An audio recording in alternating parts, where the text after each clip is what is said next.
Travaux dirigés de thermochimie. Dans cet exercice, on va calculer la constante d'un équilibre à partir des grandeurs thermodynamiques, à savoir l'enthalpie libre standard de réaction. Énoncé de l'exercice. La première question, déterminer les valeurs de l'enthalpie standard et de l'entropie standard de la réaction à 298 K et commenter leur signe. Donc, on a l'équilibre de réduction du trichlorosilane SiHCl3 par le dihydrogène et qui nous donne le silicium solide et HCl gaz. Dans les données, on a les enthalpies standards de formation à 298 des réactifs et des produits. Et là, on remarque que l'enthalpie de formation de Si solide est égale à 0, parce que Si solide, c'est l'état standard de référence du silicium. Et l'enthalpie de formation à 298 de H2 gaz est égale à 0, parce que H2, c'est l'état standard de référence de l'hydrogène. Donc, pour le calcul de l'enthalpie standard de la réaction, on va utiliser la relation ou la loi de Hess, la somme des enthalpies de formation des produits moins la somme des enthalpies de formation des réactifs. Donc, l'enthalpie standard de la réaction à 298 est égale à 3 fois l'enthalpie de formation dans les conditions standards de HCl plus l'enthalpie de formation de Si solide moins l'enthalpie de formation standard de SiHCl3 gaz et moins l'enthalpie de formation de H2 gaz dans les conditions standards. Donc l'enthalpie de formation standard de Si solide est égale à 0 et l'enthalpie de formation de H2 gaz dans les conditions standards est égale à 0. Donc le calcul va nous donner une valeur de delta R H0 à 298 qui est égal à 212,8 kJ mol moins 1. La valeur de l'enthalpie de la réaction est positive. Donc la réaction est endothermique, ça veut dire qu'elle dégage de la chaleur. Après, on va calculer l'entropie standard de la réaction. Donc les données, on a l'entropie absolue molaire des réactifs et des produits. Donc on va utiliser la relation somme des entropies absolues molaires des produits moins la somme des entropies absolues des réactifs qui sont pondérés par les coefficients stoichiométriques. Donc delta RS0 est égal à 3 fois S0 à 298 de HCl gaz plus S0 à 298 de Si solide moins S0 à 298 de SiHCl3 gaz moins S0 à 298 de H2 gaz. Donc l'application numérique nous donne une valeur de 141 joules Kelvin-1 mol-1. Donc la valeur de delta RS0 est positive.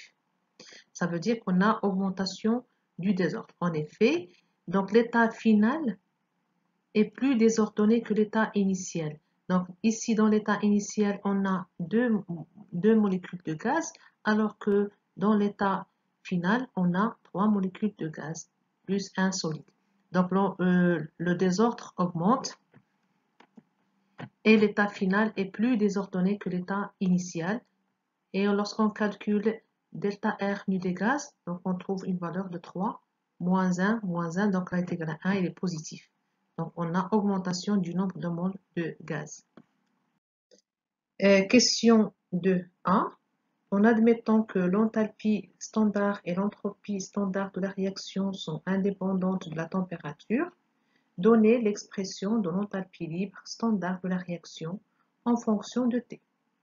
Petit b, calculer sa valeur à T est égal à 1200 K. Petit c, déterminer la valeur de la constante d'équilibre Kp à 1200 K. Dans la question précédente, on a calculé l'enthalpie standard et l'entropie standard de la réaction. Donc pour exprimer l'enthalpie libre standard de la réaction, on va utiliser la relation delta R G0T qui est égale à delta R H0T moins T fois delta R S0T. On admet que l'enthalpie standard et l'entropie standard sont indépendantes de la température. Ça veut dire qu'ils sont constantes. Donc, delta RH0 à la température T est à peu près égal à delta RH0 à 298. Et delta RS0 à la température T est à peu près égal à delta RS0 à 298. Donc, dans cette expression, on va remplacer delta RH0T par delta RH0 à 298 et delta RS0 à la température T par delta R S0 à 298. Donc, ce qu'on aura, c'est delta R G0T qui est égal à delta R H0 à 298 moins T delta R S0 à 298. Donc, la question petit b, calculer sa valeur à t est égale 1200K. Donc là, c'est la valeur de delta RG0 à 1200K. Donc, on a la valeur de delta RH0 à 298 et delta RS0 à 298. On a la température, c'est 1200K, et R qui est égal à 8,31 joules mol moins 1 Kelvin moins 1. Donc, l'application numérique va nous donner une valeur de delta RG0 qui est égale à 43,6 kJ par mol.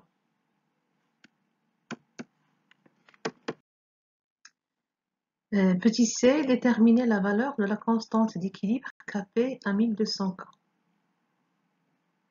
Donc, on est à l'équilibre. Donc, la relation entre la constante d'équilibre et la grandeur thermodynamique delta RG0, c'est delta RG0 qui est égal à moins RT ln de Kp à la température T. Donc, Kp à la température T est égal à exponentielle moins delta RG0T sur RT. Donc, on a la température, c'est 1200K. Delta RG, à 1200K, c'est 43,6 kJ par mol. Et la constante des gaz parfaits, R est égale à 8,31 joules mol moins 1 Kelvin moins 1. Donc, l'application numérique va nous donner une valeur de Kp à 1200 qui est égale à 0,0126. Troisième question, on part d'un mélange stoichiométrique des réactifs portés à 1200K. Petit a, établir l'expression de la pression partielle de HCl à l'équilibre en fonction de la pression totale P totale et de la pression partielle du dihydrogène pH2. Donc, on va dresser le tableau d'avancement de cet équilibre en partant d'un mélange stoichiométrique des réactifs. Donc, les réactifs SiHCl3 et H2 gaz sont dans les proportions stoichiométriques si le nombre de moles de SiHCl3 sur le coefficient de SiHCl3 est égal au nombre de moles de H2 sur le coefficient stoichiométrique de H2.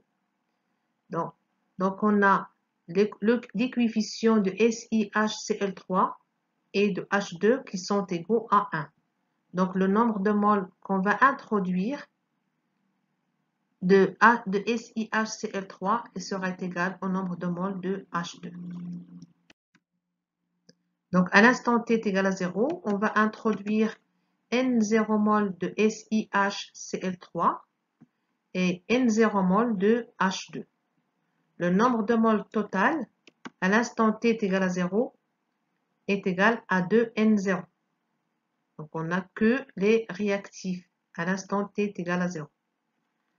Lorsque l'équilibre est atteint, on aura N0 moins Xi. Ici, on a le coefficient égal à 1. Donc, on aura N0 moins Xi mol de SiHCl3. Et pour le dihydrogène, on aura N0 moins Xi.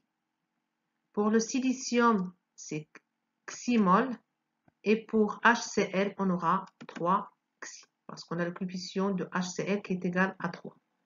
Donc, pour le nombre de moles total, on ne compte que les constituants à l'état gazeux. Donc, SiHCl3, H2 et HCl.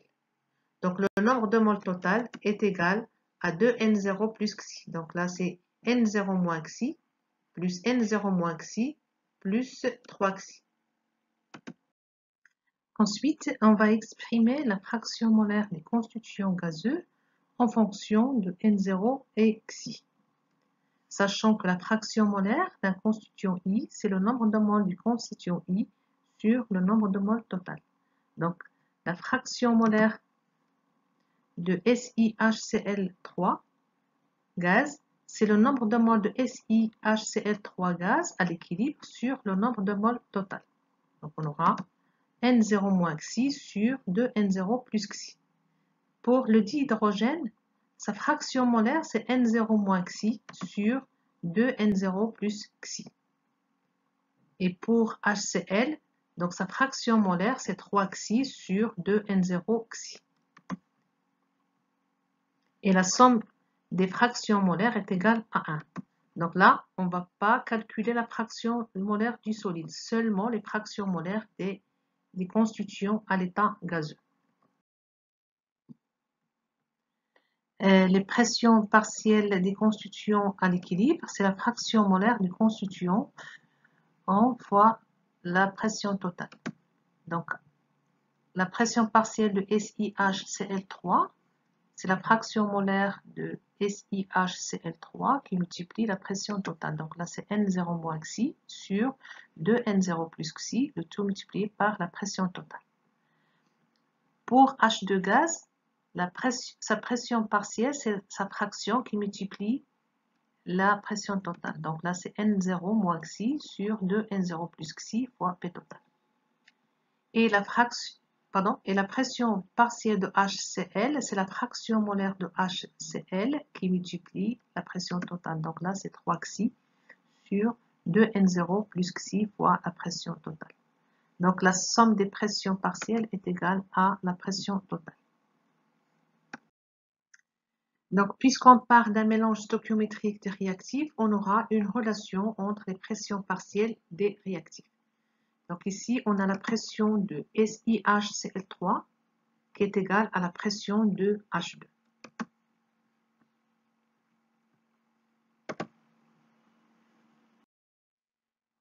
Donc, pour établir l'expression de la pression partielle de HCl à l'équilibre en fonction de la pression totale et de la pression partielle de dihydrogène pH2, on a la relation P total est égale à la somme des PI.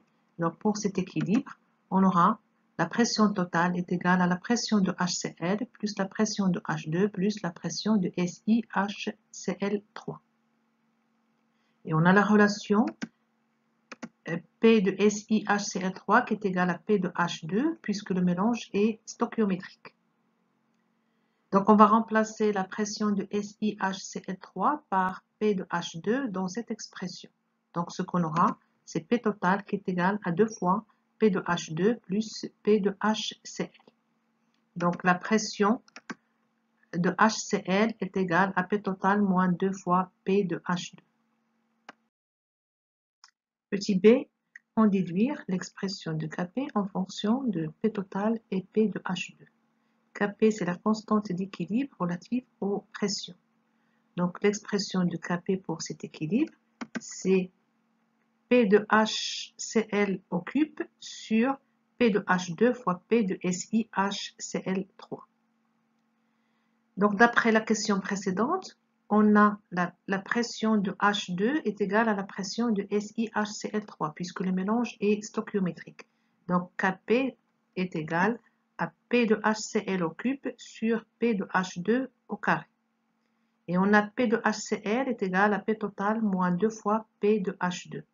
Donc Kp est égal à P total moins 2 fois P de H2 tout au cube sur P de H2 au carré. Petit c, calculer la valeur de P total si P de H2 du dihydrogène à l'équilibre est de 0,43 bar. Donc, dans la question précédente, on a établi l'expression de Kp en fonction de la pression totale et de la pression partielle de H2. Donc, à partir de cette expression, on peut tirer l'expression de P total. Donc, P total est égal à Kp fois la pression de H2 au carré de tout à la puissance 1 tiers plus 2P de H2. Donc, on a la pression de H2 est égale à 0,43, donc d'après l'énoncé. La constante Kp à 1200 K, c'est 0,0126, donc là, une valeur qu'on a définie précédemment. Et la constante Kp est une constante qui n'a pas d'unité. Donc, l'application numérique va nous donner une valeur qui est égale à 0,999 bar. Donc, P total est à peu près égal à 1 bar.